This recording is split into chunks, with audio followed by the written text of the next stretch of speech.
سونم است که او بچه بر خارت خواستگاری میه اینم زمیال برد میگم بگوز بعدن فساد نندازی او ده یک سن است که باید دور بتیم دیگه خواستگار میگفتم باش اول خودم برات بگم که باز یک فساد با ما اینجا نندازی مقصد اینم زمیال گفتیم ده گوشت بخیالم که خارتم راضی شاید باشه شاید راضی باشه حال باش ما ببینیم نه یا خواستگار ماستگار که من اینجا حوصله ندارم اینجا حوصله نیست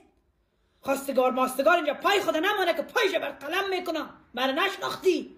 اینجا آمدی با من خواستگار میایه او بچه برات گفته باشم نه ما از خود غیرت داریم خواستگار بیه چه آدم نشدی امروز مولتایی که خانه آقا کردید دیگه گفت به خاطر دختر من تصمیم نگیری در تربیه من دخالت نکنی با تو چی تو کدام شنگ بلانی که به من تصمیم بگیری تو مادر داره پدر داره تو چی کار رسیده اینجا شیر از کی میترسانی اما تو پدر شیر اما تو اولاد شیر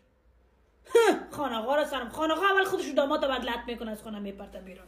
برو بگو خانقا تجارت داری برو بگو مقصد اینه من گفتم غیرت داری میشه نه یک کس خواستگاری خواستگار آمد خواستگار خبر نکنم که از ما گفتن او دختر در سن نیست نمیتم خانم نمیتم هر وقت که من خودم گفتم باز حق داره شوی کنم